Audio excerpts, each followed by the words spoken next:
할렐루야. 주일 아침 영상으로 예배하시는 성도님들을 주님의 이름으로 축복합니다. 우리 함께 예배 드리신 분들 있다면 함께 인사하기 원합니다. 사랑하고 축복합니다. 사랑하고 축복합니다. 사랑하고 축복합니다. 우리 함께 기도하고 찬양하며 예배 자리로 나가겠습니다. 하나님 아버지 감사합니다. 벌써 3월의 마지막 주일 또 예배 자리로 저희들 나아갑니다. 여전히 저희들의 상황이 녹록지 않은 상황 가운데 저희들 무거운 마음으로 주님 앞에 나아갑니다. 하나님, 모든 것들을 인도하시는 하나님의 은혜를 우리가 경험하기 원하며 회복하고 치유하시는 하나님의 은혜 또한 경험하길 원합니다. 우리가 예배하며 나아갈 때에 우리 마음 가운데 은혜 허락하여 주시고 하늘의 평강으로 우리를 만져 주시옵소서. 또 곳곳에서 예배하는 우리 한국교회의 모든 성도들, 또 이 대한민국 가운데도 하나님의 은혜를 더하여 주시옵소서. 모든 영광 주님 받으시기를 간절히 원하오며 예수님의 이름으로 기도하옵나이다. 아멘. 함께 박수 치면서 힘차게 찬양하겠습니다.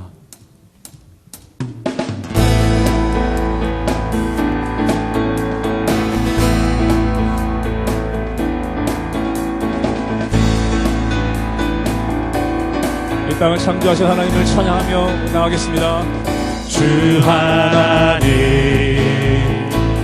지으신 모든 세계 내 마음 속에 그리워볼 때 하늘의 별 울려 퍼지는 외성 주님의 권능 우주에 찬해 주님의 높고 위대하심을 내 영혼이 찬양하네. 주님의 높고 위대하심을 내 영혼이 찬양하네. 일절로 다시 한번 고백합니다. 주 하나님 지으신 모든 세계 내 마음 속에 그리워볼 때 하늘의 별 울려 퍼지는 외성 주님의 권능 우주에 주님을 찬양합니다. 주님의 높고 위대하심을 주님의 높고 위대하심을 내 영혼이 찬양하네.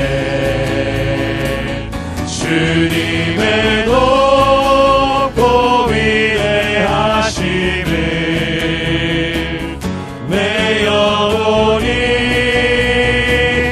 찬양하네. 주 하나님 독생자 아낌없이 우리를 위해 보내주셨네. 십자가에 피 흘려 죽으신 주 내 모든 죄를 대속하셨네. 아멘. 주님의 높고 위대하심을 내 영혼이 찬양하네. 주님의 높고 위대하심을 내 영혼이 찬양하네. 주님의 높고 위대하심을 주님의 높고 위대하심을 내 영혼이 찬양하네. 주님의 높고 위대하심을 내 영혼이 찬양하네. 내 주 예수 세상에 다시 올 때 저 천국을 들고 날 인도하리. 나 겸손히 엎드려 나 겸손히 엎드려 경배하며 영원히 주를 찬양하리. 아멘. 주님의 높고 위대하심을 주님의 높고 위대하심을 내 영혼이 찬양하네. 주님의 높고 위대하심을 내 영혼이 찬양하. 주님의 높고 위대하심을 주님의 높고 위대하심을 내 영혼이 찬양하네. 주님의 높고 위대하심을 내 영혼이. 자, 우리 한 번 더 마지막 고백합니다. 주님의 높고 높고 위대하심을 내 영혼이 내 영혼이 찬양하네. 주님의 높고 위대하심을 내 영혼이 찬양하네.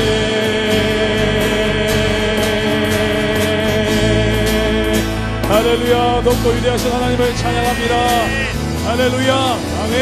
아멘. 아멘.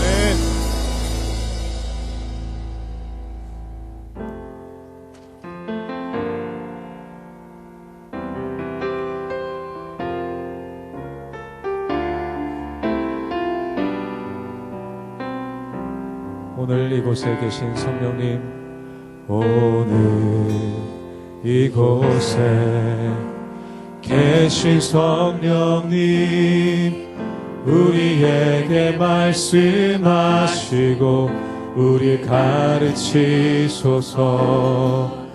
닫힌 우리 맘 열어주시고 주의 빛으로 밝혀 우리 인도하소서. 오늘 이곳에 계신 성령님, 우리에게 말씀하시고 우리 가르치소서. 닫힌 우리 맘 열어주시고 주의 빛으로 밝혀 우리 인도하소서. 주님보다 앞서지 않고 겸손하게 주님의 말씀 기다리니 주님 손에 우리들입니다. 사랑으로 인도하소서. 오늘 이곳에 계신 성령님, 오늘 이곳에 계신 성령님, 우리에게 말씀하시고 우리 가르치소서. 닫힌 우리 맘 열어주시고 주의 빛으로 밝혀 우리 인도하소서. 주님보다 앞서지 않고 겸손하게 주님의 말씀 기다리니 주님 손에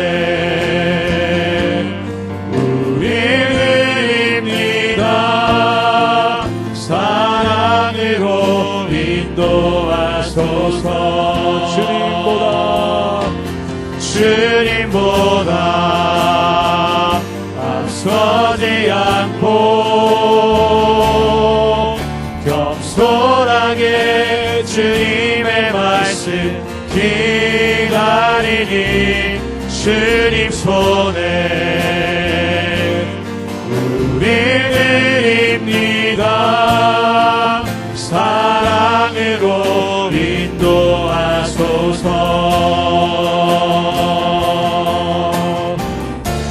창조하신 모습 떠나는 이름 예수님답게 믿으소서.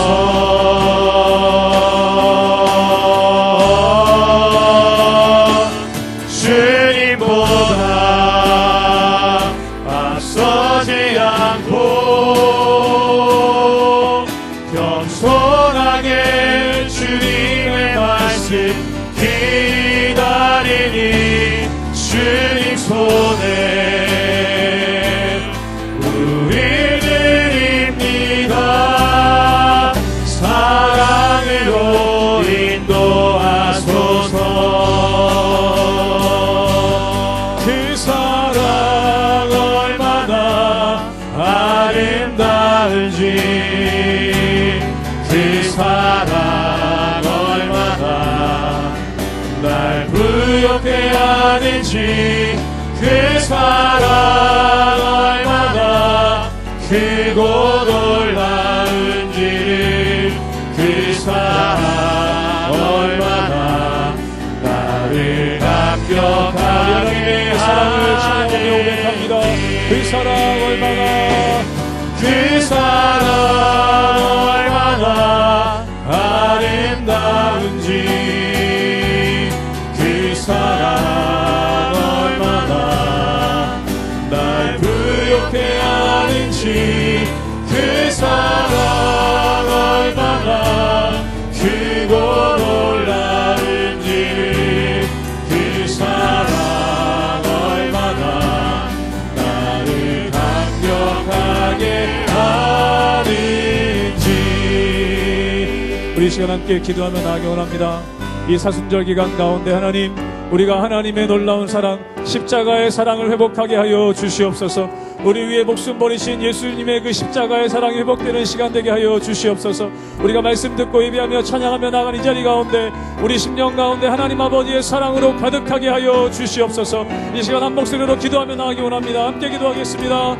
하나님 아버지, 이 시간 우리가 예배 자리로 더욱 깊이 나가게 되길 원합니다. 이 사순절이 기뻐하는 이 기간 가운데 하나님 아버지 예수 그리스도의 십자가의 은혜와 사랑을 깊이 경험케 하여 주시옵소서. 사랑으로 우리를 이끌어 주시옵소서. 두려워하는 마음이 아니라 아버지 사랑의 마음이 들러하오니, 우리에게 주신 하나님의 마음 주시는 마음이 두려워하는 마음이 아니라 들러하오니, 모든 두려움 떠나게 하여 주시고 모든 아버지 불안함을 떠나게 하여 주시고 아버지의 심령 가운데 예수 그리스도의 십자가의 사랑, 하나님 아버지의 그 놀라운 사랑을 경험하는 예배자리가 될 수 있도록 은혜 허락하여 주시옵소서. 하나님만 바라봅니다. 주여 주여 그 사랑의 은혜를 가득 허락하여 주시옵소서. 주님의 은혜를 보아서 역사하여 주시옵소서. 인도하여 주시옵소서.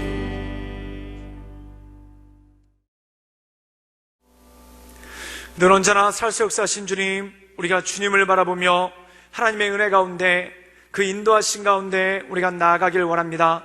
주님, 우리의 삶을 새롭게 하시며 우리의 삶을 강건케 하시며 또한 날마다 우리에게 새 힘 주시며 새 능력 주시는 하나님만을 바라보며 나갈 수 있도록 주님 이끌어 주시옵소서. 또한 특별히 우리 성도들을 붙잡아 주이사 각자의 삶의 자리에서 주님을 예배하며 또한 이 영상을 통해 주님을 경배하며 나갈 때 하나님이 그들의 기도에 응답하여 주시며 또한 그들의 삶 가운데 하나님의 크신 은혜와 권능이 온전함으로 임할 수 있도록 주님 이끌어 주시고 주님 역사하여 주시옵소서. 또한 특별히 나라와 민족을 위하여 기도하며 나가길 원합니다. 하나님, 우리 나라가 큰 어려움 가운데 빠졌는데 이 모든 어려움들 잘 이겨나갈 수 있도록 주님 힘주시고 능력 주시며 하나님, 모든 이들에게 지혜와 명철을 주시고 또한 이 어려울 때일수록 우리가 더 하나님께 가까이 주님만을 바라보며 하나님의 은혜 가운데 나아갈 수 있도록 주님 이끌어 주시옵소서. 주님께 모든 걸 부탁드려오며 살아서 역사하신 주 예수 그리스도의 이름으로 감사하며 기도드리옵나이다. 아멘. 할렐루야. 우리 영상을 통해 예배드리시는 모든 분들을 위해 하나님의 크신 은혜와 은총이 있기를 주님의 이름으로 축원합니다. 우리 옆에 계신 분들 바라보며 함께 축복했으면 좋겠습니다. 당신은 하나님의 사람입니다. 이렇게 한번 축복해 주시겠습니까? 우리 함께 손 내밀어 함께 축복하며 나가길 원합니다.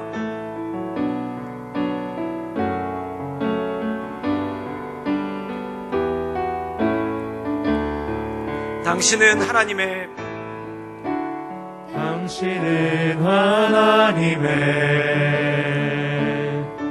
언약 안에 있는 축복의 통로. 당신을 통하여서 열방이 주께 돌아오게 되리. 우리 앞뒤로 바라보며 다시 한번 축복할까요? 당신은 하나님의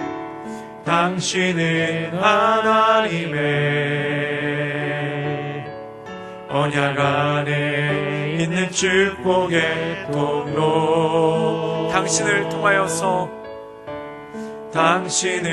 통하여서 열방이 주께 예배하게 되리. 할렐루야. 주님의 이름으로 환영하고 축복합니다. 예, 오늘 말씀 함께 나누길 원하는데요, 오늘 말씀은 마태복음 20장 13절에서 16절까지의 말씀입니다. 마태복음 20장 13절에서 16절까지 말씀입니다. 제가 읽도록 하겠습니다. 주인이 그 중에 한 사람에게 대답하여 이르되, 친구여, 내가 내게 잘못한 것이 없노라. 내가 나와 한 데나리온을 약속하지 아니하였느냐? 내 것이나 가지고 가라. 나중에 온 이 사람에게 너와 같이 주는 것이 내 뜻이니라. 내 것을 가지고 내 뜻대로 할 것이 아니냐? 내가 선함으로 내가 악하게 보느냐?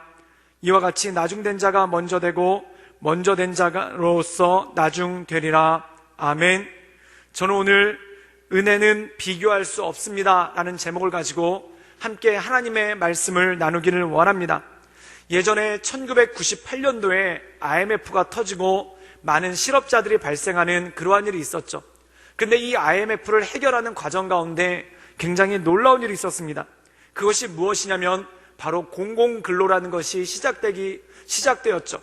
근데 이 공공근로를 보고 많은 사람들이 큰 충격에 빠졌는데, 그게 뭐냐면 땅을 파는데 예전 같으면 포크레인이 동원돼서 1시간이면 충분히 할 수 있는 일입니다. 근데 포크레인 한 대면 1시간이면 충분히 하는 일인데 사람이 약 100명 정도가 동원해서 하루 종일 그 작은 삽을 가지고 삽질을 해서 일을 끝내는 그러한 일들이 굉장히 많았다는 겁니다. 그런데 이것을 보고 우리나라 사람들이 충격을 받은 이유가 뭐냐면, 우리나라 사람들 입에는 빨리빨리라는 것이 입에 붙었죠. 근데 이 빨리빨리라는 것이 무엇입니까?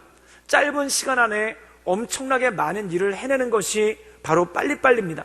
그래서 우리나라 사람들 입에는 이 빨리빨리라는 말이 입에 붙었고, 또한 이 빨리빨리라는 의미에는 짧은 시간 안에 더 많은 일을 효율적으로 하는 것, 이것이 바로 빨리빨리의 의미라는 것입니다.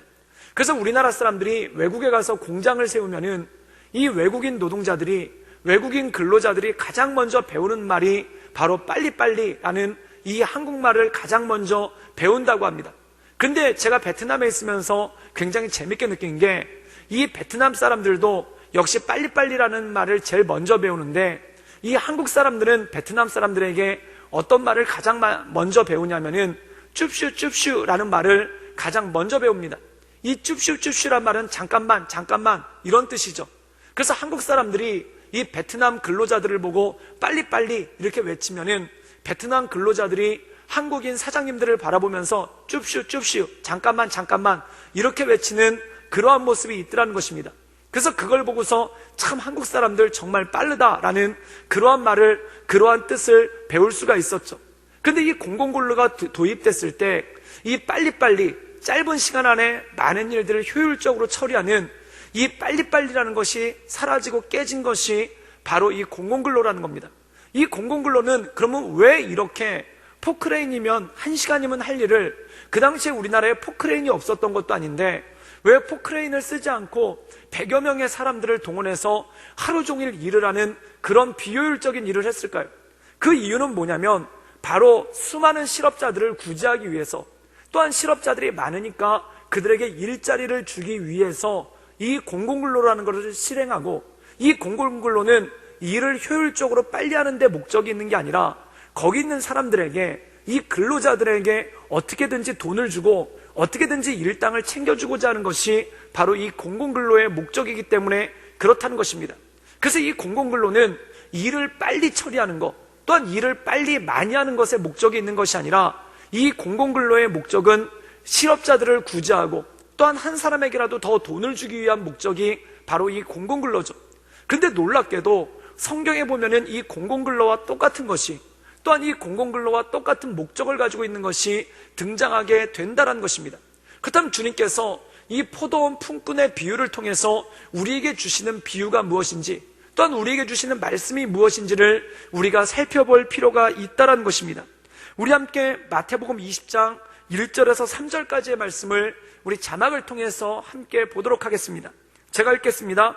천국은 마치 품꾼을 얻어 포도원에 들여보내려고 이른 아침에 나간 집주인과 같으니, 그가 하루에 한 데나리온씩 품꾼들과 약속하여 포도원에 들여보내고 또 제3시에 나가보니 장터에 놀고 있는 사람들이 또 있는지라.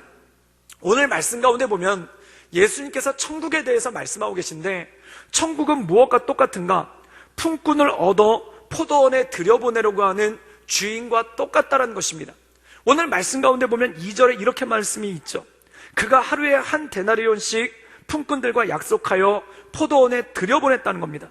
그런데 1절에 보면 어떤 말씀이 나오냐면, 그가 이른 아침에, 진짜 포도원에서 일할 수 있는 일꾼을 찾기 위해서 이른 아침에 나가서 사람들을 불러 모았다는 것입니다.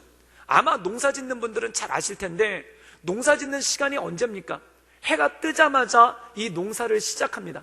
그렇다면 해가 뜨기 전에 이른 아침에 일찍 나가가지고 이 포도원 주인이 품꾼들, 즉 일꾼들을 불러 모아서 포도원에 일을 하도록 그들을 들여보냈다는 것입니다. 그럼 이제 포도원에는 더 이상 일꾼이 필요 없습니다. 왜냐하면 이른 아침에 불렀던 일꾼만으로도 충분히 포도원 일을 할 수 있기 때문에 포도원에는 더 이상 일꾼이 필요 없죠. 그런데 놀라운 장면이 나옵니다. 마태복음 20장 3절에 보면은 제3시에 나가보니 장터에 놀고 서 있는 사람들이 또 있는지라. 여기서 제3시란 9시라는 겁니다.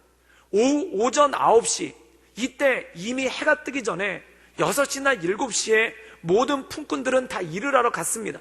그리고 포도원에서 이 사람들이 바쁘게 일을 하고 있는데 9시, 만약에 9시까지 일자리를 잡지 못했다면 그 품꾼들은 말 그대로 하루 일을 못합니다. 말 그대로 공친 것이죠. 근데 오늘 말씀 가운데 보면은 장터에 놀고 있는 사람들이 또 있는지라. 여기서 장터에서 놀고 있었다. 그럼 이 사람들이 빈둥빈둥 노는 그런 한량과 같은 사람들이 아니라는 것입니다. 즉 일을 하고 싶은데 일자리를 잡지 못해서, 일을 하고 싶은데 하루 품삯을 내서 일할 수 있는 그러한 일자리를 잡지 못해서 그렇게 떠돌고 있는 사람들이 바로 이 사람들이었다는 것이죠. 이 IMF 때 참 우리나라가 큰 어려움을 겪었습니다. 그때 제가 대학교를 다니고 있었을 때였고, 그리고 아르바이트를 했는데 그 아르바이트 시장이 변한 것만 봐도 이 IMF가 얼마나 큰 타격이 왔는지 그게 실감이 되더라고요. 이 IMF 전에는 제가 공사장에 가서 막노동을 하면서 뭐 특별한 기술이 없으니까 말 그대로 이른바 일용직 노동자, 아무 기술 없이 그냥 아무 건설 현장에 가가지고 벽돌도 나르고 시멘트도 나르는 그러한 일을 했었죠. 그런데 보통 IMF 전에는 이 일하러 가면은 일단 일도 되게 많았습니다. 그래서 인력사무소에 조금 늦게 가도, 조금 천천히 가도 한 6시쯤에만 가도 충분히 일이 있었고, 또한 하루 일당이 얼마였냐면은 간식과 점심 식사를 제공받으면서 6만 원이었었습니다. 그런데 그 당시 98년도면 굉장히 큰 돈이었죠. 근데 IMF가 터지니까 정말 건설 현장 일이 다 줄어버린 겁니다. 그래서 일자리를 찾으러 갔는데 6시에 가면 일자리를 찾을 수가 없어서 몇 시에 갔냐면 4시 반에 갔어요. 그럼 4시 반에 가가지고 제 주민등록증을 인력사무소에다 맡깁니다. 그러면 그 주민등록증이 책상에 정말 말 그대로 산더미처럼 쌓여 있는 거예요. 그러면 그 중에 먼저 온 순서대로 일감이 있는 사람들에게 일을 하나씩 주죠. 그런데 4시 반에 가도 이미 와 있는 사람들이 많아가지고 선착순으로 일감을 놓치는 경우가 굉장히 많더라는 것입니다. 그렇게 일감이 부족했었어요. 근데 거기서 일을 받지 못하면은 쓸쓸한 마음으로 돌아오게 되죠. 정말 말 그대로 하루 공친 거라는 겁니다. 근데 저야 그 당시 대학생이었고 부양가족도 없었고 그리고 부모님과 함께 살았으니까 사실 용돈벌이 정도가 제 아르바이트의 목적이었는데 그 자리에 보면은 이 자녀들을 부양해야 되고 또한 가족들을 돌봐야 되는 그러한 가장들이 직장을 잃고 거기 와가지고 별다른 기술도 없이 일용직 노동자로서 그 하루 품삯을 바라고 새벽부터 와서 기다리시는 분들이 있더라는 겁니다. 그런데 그분들이 일자리를 잡지 못하고 이 일이 다 끝나면은 보통 8시가 지나면 더 이상 일이 없으니까 새벽부터 와서 기다리다가 8시쯤 되면은 주민등록증을 돌려줍니다. 그럼 그 주민등록증을 돌려받았을 때 굉장히 쓸쓸한 모습으로 앉아있게 되는 그러한 일이 생기죠. 그런데 자녀들을 부양해야 되고 가족들을 부양하는 가장이 그 하루 품삯을 받지 못하고 일자리를 받지 못했을 때 그 마음 가운데 막막함과 그 마음 가운데 절박함이 얼마나 크겠습니까? 정말 말 그대로 하루 벌어서 하루 먹고 사는 건데 이 하루 일을 못하면은 내일 살기가 막막해진다는 겁니다. 그리고 하루만 일을 못했으면 괜찮은데 며칠씩 일을 못했다. 그럼 이 가족은 생존의 위협을 받는 그런 일들까지 생기더라는 것입니다. 그런데 오늘 말씀 가운데 보면 장터에서 사람들이 놀고 있었다. 9시까지 일을 찾지 못한 사람들이 장터에서 놀고 있었다. 이것이 바로 그런 의미라는 거예요. 일감을 찾지 못해서 하루 벌어서 하루 살고 있는 이 일용직 근로자들이 그 일감을 찾지를 못해가지고 9시가 됐는데 자기들이 이럴 것이 없어서 그냥 떠돌고 있는 그러한 모습이 있었다는 겁니다. 그런데 오늘 말씀 가운데 보면은 이 포도원 주인이 그들을 보고 불쌍한 마음이 생겼습니다. 일거리를 찾지 못하는 그들을 보고 불쌍한 마음이 생겨서 그들에게 다가가서 이렇게 얘기합니다. 우리 함께 마태복음 20장 4절의 말씀을 읽도록 하겠습니다. 제가 읽겠습니다. 그들에게 이르되 너희도 포도원에 들어가라. 내가 너희에게 상당하게 주리라 하니 그들이 가고. 이렇게 일자리를 찾지 못해서 장터에서 떠돌고 있고 헤매고 있는 사람들에게 이 포도원 주인이 가가지고 호의를 베풉니다. 그럼 그의 포도원에는 이른 아침에 이미 일꾼들을 다 구했습니다. 일할 사람들이 차고 넘칩니다. 더 이상 일할 사람이 필요가 없습니다. 그럼 이 사람이 9시에 이 일꾼들을 부른 이유가 무엇입니까? 그들에게 일을 위해서 꼭 필요한 사람들이라서가 아니라 그들에게 싹쓸 주고 싶어서, 그들이 하루 공치는 게 불쌍해서 그들에게 일당을 주고 싶어서 일부러 일을 만들어서 그들을 불러갔다는 겁니다. 그럼 여러분 생각해 보십시오. 그들이 얼마나 기쁜 마음으로, 또한 그들이 얼마나 즐거운 마음으로 처음에 오전 9시가 됐을 때는 내가 일자리를 못 구했구나, 오늘 하루 공쳤구나, 우리 가족들이 굶게 생겼구나, 이렇게 막막한 마음이 있었는데 이 포도원 주인이 호의를 베풀어서 그들에게 일거리를 줬었을 때 얼마나 기쁜 마음으로, 얼마나 감사한 마음으로 그들이 포도원에 가서 일을 했겠습니까? 게다가 다른 사람들보다 보통 6시에서 7시부터 일을 시작하니까 2시간에서 3시간 정도 늦었는데도 불구하고 뭐라고 얘기를 하냐면 내가 너희들에게 상당한 액수를 주겠다, 하루 품삯인 한 데나리온을 주겠다라는 그러한 약속, 온전한 일당을 주겠다라는 그러한 약속을 했다는 겁니다. 얼마나 마음 가운데 감사가 있고 얼마나 마음 가운데 감격이 있겠습니까? 그런데 더 중요한 건 이것입니다. 이 포도원 주인이 얼마나 사랑이 많은 사람인지, 이 포도원 주인이 얼마나 긍휼이 많은 사람인지 이 9시에 빈둥거리고 노는 사람들로만 끝낸 것이 아니라는 것입니다. 오늘 말씀 가운데 보면은 어떤 말씀이 나오냐면 마태복음 20장 5절에서 7절까지 말씀을 우리 함께 보도록 하겠습니다. 제가 읽겠습니다. 제6시와 제9시에 또 나가 그와 같이 하고 제11시에도 나가보니 서 있는 사람들이 또 있는지라. 이르되 너희가 어찌하여 종일토록 놀고 여기 있느냐. 이르되 우리가 품꾼으로 쓰는 이가 없음이니이다. 이르되 너희도 포도원에 들어가라 하니라. 오늘 말씀 가운데 보면은 6시, 제6시면은 우리 시간으로 12시입니다. 정오 한낮이라는 거죠. 이미 12시가 됐으면 일거리가 없는 거 아닙니까? 또한 9시, 제9시면 몇 시냐면 요즘 우리나라 시간으로 오후 3시입니다. 오후 3시면은 일이 거의 끝나갈 때죠. 그런데 더 기가 막힌 말씀이 나옵니다. 그것이 무엇인고 하니 6절에 보면은 제11시, 제11시면 오후 5시입니다. 오후 5시면 보통 우리가 6시에 일들이 끝나지 않습니까? 이 6시에 일들이 끝나는데 단 1시간을 남겨놓고 품삯을 주기 위해서 사람들을 불러왔다는 겁니다.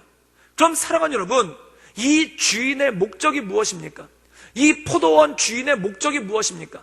사람들이 일이 필요해서, 일꾼이 필요해서 이들을 부른 게 아니라 이들을 불쌍히 여기는 마음으로, 그리고 이들을 도와주고 싶어서, 이들이 굶지 않도록, 이들이 하루 놀지 않도록, 공치지 않도록 일거리를 주고 싶어서 오전 9시, 12시, 3시, 그리고 급기야는 일할 수 있는 시간이 1시간밖에 남아있지 않은 5시에까지 이 일꾼들을 불러가지고 그들에게 한 데나리온을 주기로 약속을 하고 그들을 불러다가 포도원에서 일을 시켰다는 것이죠. 이것은 무엇을 의미합니까? 포도원에 일이 필요해서가 아니라 이 주인이 불쌍한 마음이 있고 이들을 돕고자 하는 마음이 있고 또한 이들이 어떻게든지 하루 일을 공치지 않도록 도와주고자 하는 마음이 그 마음 가운데 있었다는 것입니다. 그런데 문제가 생깁니다. 그 문제가 뭘까요? 우리 마태복음 20장 8절에서 11절까지 한번 말씀을 읽도록 하겠습니다. 제가 읽겠습니다. 저물매 포도원 주인이 청지기들에게 이르되 품꾼들을 불러 나중 온 자로부터 시작하여 먼저 온 자까지 삭을 주라 하니 제 11시에 온 자들이 와서 한 데나리온씩을 받거늘. 10절입니다. 먼저 온 자들이 와서 더 받을 줄 알았더니 그들도 한 데나리온씩 받은지라. 11절입니다. 받은 후 집 주인을 원망하여 이르되. 오늘 말씀 가운데 보면은 원망했다는 겁니다. 지금 아침에 일이 없구나, 내가 오늘 하루 공쳤구나, 내가 오늘 하루 일을 못하게 돼서 내일 우리 가족들이 굶겠구나, 이런 절망스러운 마음을 가지고 있다가 이 포도원 주인이 호의를 베풀어서 이 사람들을 데려왔을 때 감사한 마음으로 왔죠. 근데 저녁에 삭슬 받을 때는 어떤 일이 벌어집니까? 원망했다는 겁니다. 그러면 원망한 이유가 뭘까요? 이 주인이 약속한 한 데나리온을 주지 않아서 원망한 걸까요? 그게 아니라는 겁니다. 이 말씀에 보면은 제 11시에 온 사람, 오후 5시에 온 사람들부터 품삯을 줬다는 거예요. 근데 5시에 온 사람, 단 1시간을 일한 사람들한테 얼마를 줬냐면은 한 데나리온을 줬다는 겁니다. 그런데 오전 9시에 온 사람들이 마음 가운데 기대가 생긴 거예요. 와서 1시간밖에 일하지 않은 사람도 한 데나리온을 받았으니까 우리가 조금 더 받지 않겠느냐. 그런데 주인이 어떻게 하냐면 똑같이 9시에 온 사람에게도 한 데나리온을 주더라는 겁니다. 그때 9시에 온 사람들 마음 가운데 원망이 생깁니다. 그들이 원망한 이유가 무엇입니까? 불공평하다는 거예요. 어떻게 오전 9시에 온 사람이랑 오전 5시에 온 사람이랑 똑같은 품삯을 줄 수 있느냐라고 하면서 주인을 원망하는 그러한 일이 벌어지더라는 것입니다. 사랑하는 여러분, 이것은 무엇입니까? 어떤 분들은 이 말씀을 읽고 나서 진짜 포도원 주인이 잘못했네, 포도원 주인이 불공평하게 하겠네, 이렇게 생각하시는 분들 계십니까? 그럼 이분들은 전적으로 말씀을 잘못 이해한 겁니다. 포도원 주인이 이 일꾼들을 부른 이유는 일을 시키려고가 아니라 그들에게 한 데나리온씩을 주기 위해서, 즉 다시 말해서 그들을 돕기 위해서 불렀다는 것입니다. 사랑하는 여러분, 한 가지 예를 들자면 이런 것이죠. 요즘에 그 코로나 바이러스라는 것이 있어서 그것 때문에 모든 가족들이 집에 머물러 있는 경우가 있습니다. 그리고 이 코로나 바이러스 사태로 말미암아서 모든 가족들이 집에 있고 학생들 개학이 계속 연기가 되고 있죠. 그러니까 한 달 넘게 집에서 애들이 학교도 가지 못하고 그냥 있더라는 겁니다. 그래서 어떤 인터넷 글에 보니까 이 코로나 바이러스 때문에 집에 머물러 있는데 자녀들이 조심해야 되는 수칙이 있대요. 그 수칙이 뭐냐면은 주는 대로 먹는다. 엄마가 주는 대로 먹어야 된다는 거예요. 또한 엄마가 텔레비전을 끄라고 그러면 바로 꺼야 된다는 거예요. 그리고 엄마가 한 번 말하면은 바로 움직여야 된다는 거예요. 또 엄마에게 쓸데없이 말 걸지 말라는 겁니다. 왜냐하면 엄마들이 긴장하고 있기 때문에, 엄마들이 예민하고 있기 때문에 엄마 눈치를 잘 봐야 된다는 거예요. 여러분, 그런데 우리 말 중에 어떤 말이 있냐면 삼식이란 말이 있습니다. 이 삼식이란 말이 은퇴하신 남자분들이 스스로를 비하해서 하는 말인데, 하루에 집에서 밥 3끼 먹는 사람을 삼식이라고 부른다는 거예요. 그래서 아내한테 구박을 받는다는 거예요. 그런데 이 남편을 아내들이 집에서 밥 3끼 먹는다고 구박하다가 이제 자녀들이 학교를 안 가고 학교를 못 가는 거죠. 학교를 못 가고 집에서 밥 3끼를 먹으니까 자녀들을 구박하더라는 겁니다. 그럼 여러분 생각해 보십시오. 엄마가 자기 자녀들에게 밥 주는 게 아깝고 귀찮아서 구박하는 거겠습니까? 물론 그것도 약간은 있겠죠. 그런데 부모님들이 집에 있는 자녀들을 구박하는 가장 큰 이유가 뭐냐면 자녀들이 집에서 그냥 빈둥거리고 있기 때문에 그렇다는 겁니다. 만약에 자녀가 하루 종일 집에서 공부하면서 밥 3끼 먹는다. 그럼 그거 가지고 뭐라고 할 부모님 아무도 없습니다. 만약에 자녀들이 집에서 열심히 공부하면서 밥 3끼를 먹는다. 아침 9시부터 저녁 12시까지 열심히 공부한다. 그러면 그거 가지고 밥 주면서 너는 밥만 먹냐? 라고 하면서 밥 3끼를 집에서 다 먹냐? 라고 하면서 구박할 부모님이 누가 있겠습니까? 단 한 명도 없을 거예요. 그렇다면은 부모님들이 집에 있는 자녀들을 구박하는 이유가 뭡니까? 그들이 시간을 헛되게 보내면서 빈둥빈둥 보내고 있으니까. 여러분, 방학이 길어지면은 그 특징 중에 하나가 뭘까요? 자녀들이 늦잠을 잡니다. 자녀들이 늦잠을 자요. 늦게까지 일어나요. 아침에 일어나서 밥도 안 먹고 거의 12시가 다 돼서 일어나고, 그리고 밤에는 뭘 하는지 잠도 안 자요. 근데 밤에 공부하느라고 잠 안 자고 그렇게 늦게 일어난다. 그럼 화낼 부모님들 아무도 없습니다. 밤늦게까지 텔레비전을 본다든지, 밤늦게까지 유튜브에서 동영상을 본다든지, 밤늦게까지 게임을 한다든지, 밤늦게까지 쓸데없는 짓을 하다가 아침에 12시까지 늦게 일어나니까 거기서 부모님들이 화를 내고, 특별히 그것을 하루 종일 보고 있는 엄마가 화를 내는 이유가 바로 그거 아닙니까? 그럼 엄마들이 애들을 이렇게 두면 안 되겠다. 그래서 애들한테 공부를 시키려고 하는 거예요. 그래서 예를 들어서 초등학교 3학년인 큰애에게 너는 곱하기와 나누기 공부를 1시간 동안 하거라. 그리고 작은애에게, 초등학교 1학년인 작은애에게 너는 더하기와 빼기 공부를 1시간 동안 하거라. 그리고 너희들이 만약에 1시간씩 공부를 하면 내가 너희들한테 10,000원씩을 주겠다. 그럼 사랑하는 여러분, 엄마가 이 아이들에게 10,000원씩을 약속하면서 공부를 하라, 산수 공부를 하라 한 이유가 무엇입니까? 누구를 위한 겁니까? 엄마를 위한 겁니까? 엄마를 위한 게 아닌 거예요. 아이들을 위한 거예요. 아이들을 위한 걸 얘기하면서 10,000원씩을 준다는 겁니다. 사랑하는 여러분, 이거 고마운 일 아닙니까?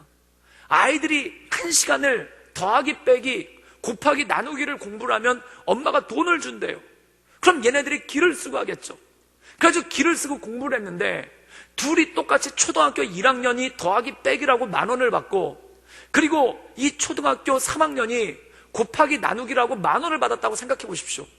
그런데 초등학교 3학년이 갑자기 입이 삐죽 튀어나오는 거예요. 그래가지고 막 화를 내는 거예요. 엄마한테 짜증을 부리는 거예요. 그래서 엄마가 왜 짜증을 내니? 라고 물어봤더니, 엄마, 더하기 빼기가 쉬워요? 곱하기 나누기가 쉬워요? 더하기 빼기가 쉽지. 그러면 동생은 나보다 훨씬 쉬운 거를 했는데 10,000원을 주고, 나는 동생보다 훨씬 어려운 걸 했는데 똑같이 10,000원을 주면 이거 불공평한 거 아닙니까? 라고 초등학교 3학년짜리 애가 얘기를 하면은 엄마들이 뭐라고 얘기하겠습니까? 이런 똑똑한 녀석, 그래 내가 정말 불공평했구나, 이렇게 얘기하겠습니까? 한 대 맞겠죠. 꿀밤 한 대 맞겠죠. 너는 고마운 걸 몰라. 너는 감사한 걸 몰라. 그러면서 꿀밤 한번 맞지 않겠습니까? 엄마가 애들한테 1시간씩 공부를 하라고 하면서 10,000원을 준 이유가 무엇입니까?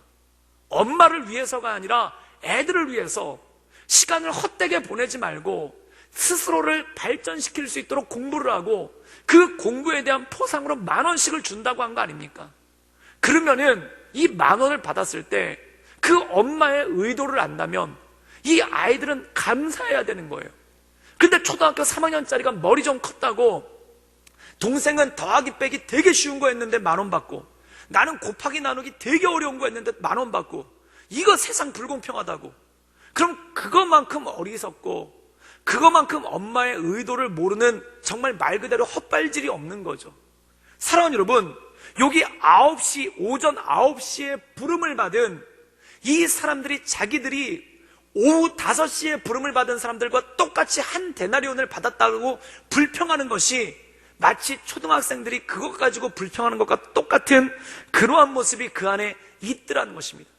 사랑하는 여러분, 그들을 부른 이유는 포도원 주인이 자기를 위해서 부른 것이 아니라 그들을 위해서 부른 것이기 때문에 그렇다는 것입니다. 사랑하는 여러분, 우리가 하나님의 사명을 감당하는 일도 마찬가지라는 겁니다. 하나님께서 우리를 부르셨습니다. 하나님께서 하나님을 위해서 부르신 게 아니라 자기를 위해서 부르신 거, 자기를 위해서 부르신 게 아니라 우리를 위해서, 성도들을 위해서 부르신 거 아니겠습니까?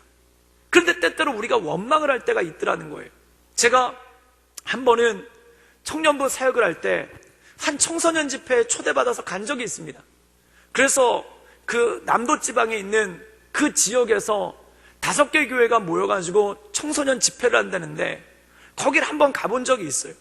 그래서 거기를 갔더니 저녁 집회를 해야 되는데 뭐 집회 분위기가 엉망인 겁니다. 그 다른 여느 집회 같으면은 정말 저녁 집회 때 애들이 진지하게 찬양도 하고 또한 열심히 찬양도 하고 하나님께 나갈 텐데, 그런데 이 애들이 제대로 찬양을 안 하는 거예요. 그 찬양을 하는데 떠들고 시끄럽고, 그러니까 나중에 어떤 일이 생기냐면 찬양 인도자가 화를 막 내더라고요. 애들한테 찬양을 안 한다고 막 화를 내더라고요. 그래서 화를 내다가 이 찬양 인도자가 그 자기 화를 못 이기고 그냥 나가버린 거예요. 여러분, 그 뒤에 찬양 집회를 인도하는 거 되게 힘듭니다. 그런데 거기서 끝난 게 아니라 애들이 막 웅성웅성하니까, 그러니까 이 집회를 전체 인도하는 목사님이 나와가지고 애들을 진정시키는데 또 이분 또 기가 막혀요. 뭐 기도회를 한다든지 우리 집회를 사모하는 마음으로 기도하자, 그래가지고 이 집회를 인도한 게 아니라 갑자기 게임을 하는 거예요. 그래가지고 뭐 옆에 있는 애들이랑 뭐 가위바위보도 시키고 막 이러면서 게임을 해가지고 애들을 수습해 놓은 다음에 그 다음에 저더러 나가가지고 설교를 하라는 겁니다. 아, 여러분, 그거 정말 힘듭니다. 그런 분위기에서 진짜 설교하면은 그건 설교가 아니라 진짜 무슨 죽으라고 떠다미는 것과 똑같은 거예요. 근데 그 앞에서 설교를 하는데 참 쉽지가 않은 거예요. 애들은 웅성웅성하지, 그리고 선생님들도 술렁술렁하지, 그리고 애들이 까불고 떠드니까 선생님들이 막 애들을 혼내고 있지. 그리고 또 더 최악은 뭐냐면 청소년 집회할 때 이 제일 앞에다가 누구를 많이 앉히냐면은 중학교 1학년 학생들을 많이 앉힙니다. 그 이유가 뭐냐면 중학교 1학년 남자애들이 제일 많이 까불고 제일 많이 떠드니까 떠들지 말라고 앞줄에다가 앉혀놔요. 근데 이 애들이 앞줄에 앉아가지고 강사 눈치도 보고 그러면서 안 떠들었으면 얼마나 좋겠습니까? 그 애들은 앞이고 뒤고 따지지 않고 그냥 어디서나 떠듭니다. 제일 앞에 앉아가지고 떠들고 놀고 있는 거예요. 그리고 어떤 애는 그 앞에서 조그맣게 씨름도 하고 있더라고요. 그랬더니 선생님 하나가 와가지고 애들한테 씨름하지 말라고 막 화를 내고, 제가 설교하고 있는데 앞에서들 그러고 있는 거예요. 아, 그게 어떻게 설교가 되겠습니까? 안 되죠. 그런데 어떻게 해가지고 집회를 인도를 했어요. 근데 집회를 인도하는데 조금씩 분위기가 잡히기 시작을 하는 겁니다. 그래서 앞에서 떠들던 애들도 갑자기 목을 빼고 제 말씀을 듣고, 그 다음에 모든 애들이 집중해서 말씀을 듣다가 기도회 시간이 있었어요. 그래서 같이 기도회를 하는데 많은 학생들이 같이 뜨겁게 주님의 이름을 부르면서 같이 기도를 하는 거예요. 그래서 그 기도회를 갖다 다 마치고 돌아오려고 하는데 거기 있는 목사님이, 그 연합수련회를 준비하신 목사님이 와가지고 제 손을 붙잡으면서, 아, 목사님 너무 감사합니다. 저희가 이 2박 3일 수련회 동안에 이 수련회 분위기가 잡히질 않아서 애들이 찬양도 못하고 기도도 못하고 말씀도 안 듣고 해서 이번 수련회 정말 안 되겠다 했는데 목사님 와주셔서 이렇게 그 집회를 잘 인도해 주셔가지고 모두가 은혜 받게 해주셔서 감사합니다. 그리고 제 손을 꼭 붙잡고 인사를 하시는 거예요. 저도 기분이 굉장히 좋죠. 그런데 차를 타고 운전해가지고 서울까지 올라가고 있었는데, 서울까지 올라가는데 생각하면 생각할수록 기분이 좋은 거예요. 생각하면 생각할수록 기분이 너무너무 좋은 거예요. 그래서 마음 가운데 참 뿌듯한 겁니다. 그래서 운전을 하면서 제가 하나님께 기도하면서 이런 기도를 했어요. 그게 뭐냐면, 하나님 저 잘했죠? 하나님 그거 다 망해가는 수련회, 다 안 되는 수련회 제가 그 집회 잘 인도했죠? 저 너무너무 잘했죠? 그러면서 하나님께 막 자랑하면서 그렇게 운전을 하고 올라오는데 갑자기 하나님의 음성이 들리는 겁니다. 그 운전 중에 하나님께서 뭐라고 말씀을 하시냐면은, 그래 너도 오늘 은혜 좀 받았냐? 이렇게 말씀을 하시는 거예요. 그때 너무 깜짝 놀래가지고 제가 운전하다 깜짝 놀랐습니다. 그래서 고속도로에서 휴게소에 차를 세운 다음에 이게 하나님께서 나에게 무슨 말씀을 하신 건지 그걸 곰곰이 생각해 본 거예요. 하나님 저 잘했죠? 라고 얘기하는데 하나님께서 저에게 뭐라고 말씀하시면, 그래 너도 오늘 은혜 좀 받았느냐? 이렇게 말씀을 하시는 거예요. 아니 하나님, 제가 하나님께 영광을 올려드리기 위해서 이 집회를 인도했고 하나님께 영광을 올려드리기 위해서 이 어려운 집회를 갖다 잘 이끌었는데 하나님 너도 은혜를 받았느냐니 이게 무슨 말씀입니까? 그런데 한 가지를 깨달은 거예요. 그 깨달은 게 뭐냐면 하나님께서 그 아이들에게 은혜를 주시기로 작정을 하신 건데 그 자리에 저를 끼워주셨다는 겁니다. 제가 없었어도 하나님께서 그들에게 은혜 주시기로 작정을 하신 거예요. 제가 없었어도 하나님께서 그들에게 성령을 부어주시기로 작정을 하신 거예요. 그런데 감사하게도 그 자리에 나를 끼워주신 거 아닙니까? 그렇다면 그 자리에 나를 끼워주신 것 때문에 내가 감사하고 그 자리에 나를 서게 해주신 것 자체가 그게 감사한 건 아닙니까? 그때 한 가지를 깨달았습니다. 내가 주님의 일을 하는 게 아니라 주님께서 주님의 일에 나를 끼워주시는 거더라고요. 주님께서 내가 주님을 위해서 교회를 부흥시키는 게 아니라 주님께서 부흥해야 하는 그 자리에 나를 끼워주신 거더라고요. 나로 하여금 그 자리에 있게끔 해주신 거더라고요. 그 이후로 마음 가운데 감사가 생긴 거예요. 그 감사가 뭐냐면 어떤 은혜 받는 자리에 있었을 때, 제가 어떤 집회를 인도했을 때, 또는 어떤 설교를 했었을 때 성도들이 은혜 받는 걸 보면서 아, 내가 이들을 은혜 받게 만들었다가 아니라 하나님께서 이들에게 은혜 주신 자리에 나를 끼워주셨구나. 마치 이 포도원 품꾼들처럼 더 이상의 일꾼들이 필요 없지만, 더 이상의 일할 사람들이 필요 없지만 하나님께서 나를 불쌍히 여겨주셔서 나를 이 자리에 끼워주셨구나, 나를 이 자리에 서게 해주셨구나 라는 그러한 감사가 마음 가운데 오더라는 것입니다. 사랑하는 여러분, 오늘 말씀 가운데 보면은 주님께서 이렇게 말씀하고 있습니다. 우리 마태복음 20장 14절에서 16절까지의 말씀을 읽도록 하겠습니다. 제가 읽겠습니다. 내 것이나 가지고 가라. 나중에 온 사람에게 너와 같이 주는 것이 내 뜻이니라. 내 것을 가지고 내 뜻대로 할 것이 아니냐. 내가 선함으로 내가 악하게 보느냐. 이와 같이 나중된 자로서 먼저 되고 먼저 된 자로서 나중되리라. 사랑하는 여러분, 이 말씀의 의미가 뭘까요? 먼저 된 자는 어떤 된 자냐? 하나님을 위해서 일을 많이 한 자가 먼저 되는 자가 아니라는 겁니다. 사랑하는 여러분, 우리 스스로가 하나님을 위해서 일을 많이 했다고 생각하는데 중요한 건 이겁니다. 내가 하나님을 위해서 일을 많이 한 게 아니라 하나님께서 하나님의 일에 나를 불러주신 거예요.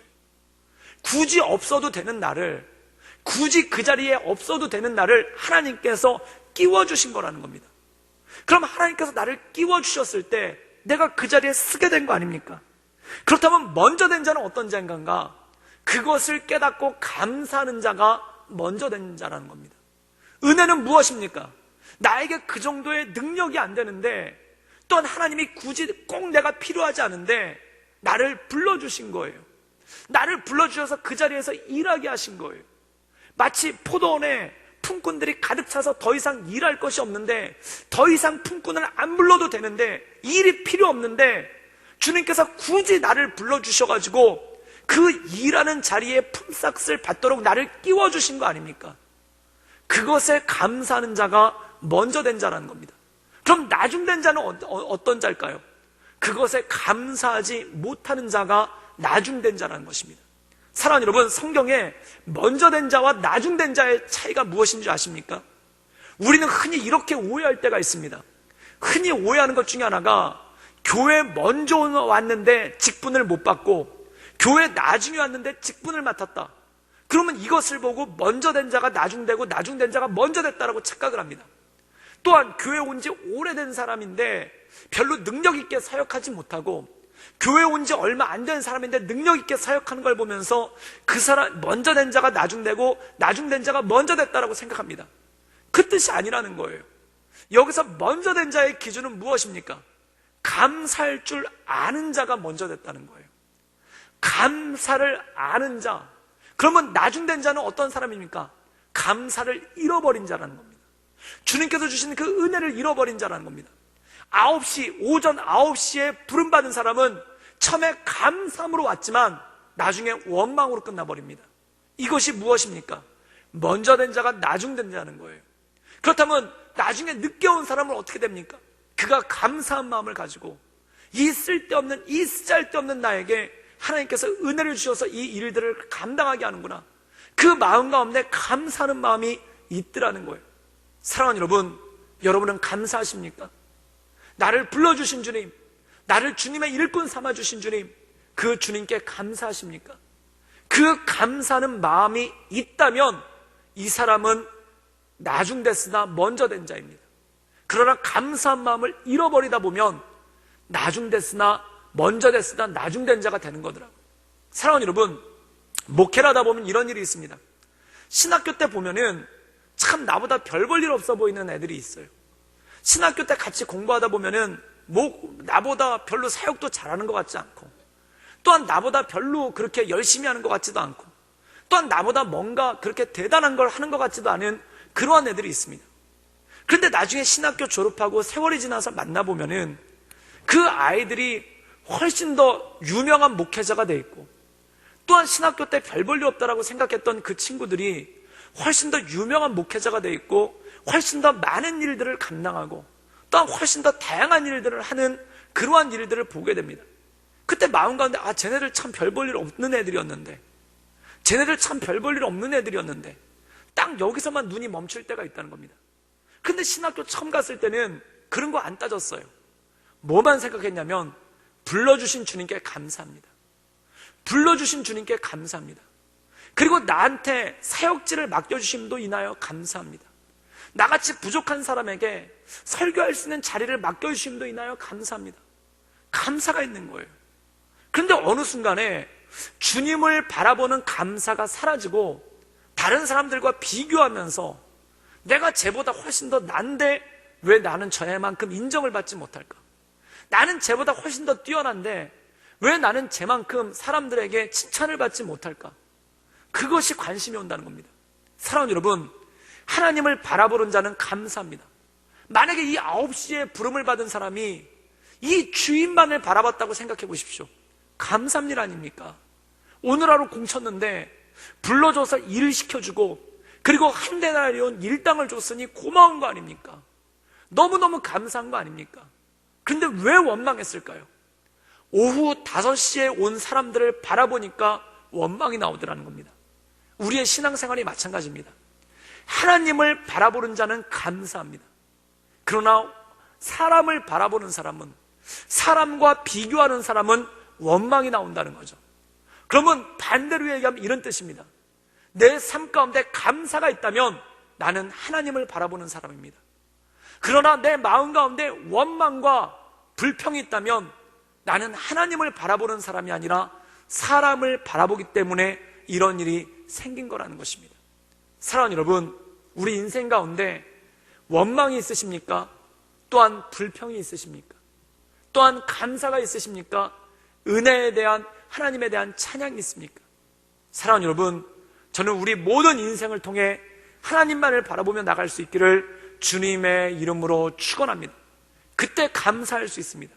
그때 감사로서 하나님께 나갈 수 있는 힘과 능력이 우리 삶 가운데 있다는 것이죠.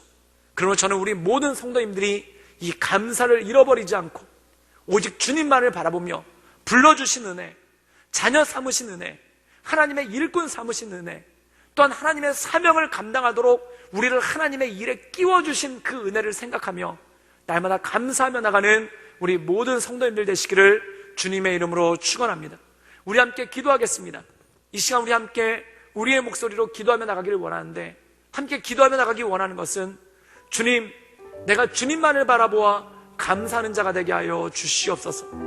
사람 바라보며 비교하며 원망하는 사람이 아니라 주님 바라보므로 감사하는 사람 될 수 있도록 주님 내 삶 가운데 역사하여 주시옵소서. 우리 다 같이 간절한 마음으로 하나님께 기도하며 나아가겠습니다. 함께 기도하시겠습니다. 늘 언제나 살아서 역사하신 주님, 주님만을 바라보며 하나님의 은혜 가운데 나아가기를 원합니다. 주님, 우리의 삶을 붙잡아 주시고 우리의 삶 가운데 하나님의 은혜와 권능을 더해 주시며 날 불러주신 그 사랑으로 인하여, 날 불러주신 그 은혜로 인하여, 날 불러주신 하나님의 은총으로 인하여 우리가 날마다 감사하며 하나님의 은혜 가운데 늘 온전함으로 살아갈 수 있도록 주여 도와주시고 주님 이끌어 주시옵소서. 주님 역사하여 주시옵소서. 늘 언제나 살수 역사하신 주님, 불러주신 것만 해도 감사한데, 주님의 일에 나를 끼워주신 것만 해도 감사한데, 아무 필요 없는 나를 불러주셔서 굳이 자리를 만들어주시고 주님의 일을 감당하게 하신 것도 감사한데, 때로 우리 마음 가운데 다른 사람들과 비교함을 통해 내가 더 많은 일을 했는데, 내가 더 오래됐는데, 내가 더 열심히 했는데 저 사람보다 더 인정받지 못한다, 더 칭찬받지 못한다 해서 원망과 불평이 우리 마음 가운데 자리 잡을 때가 있음을 고백합니다. 주님, 사람 바라보아 원망하는 인생이 아니라 하나님 바라보아 그 불러주신 은혜 때문에 감사하며 나가는 그러한 삶 될 수 있도록 주님 역사하여 주시옵소서. 예수님의 이름으로 감사하며 기도드리옵나이다. 아멘.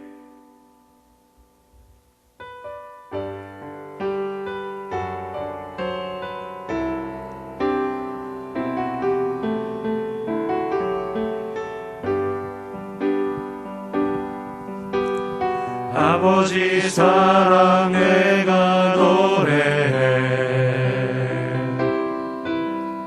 아버지 은혜 내가 노래해. 그 사랑 변함없으신, 거짓없으신 성실하신 그 사랑,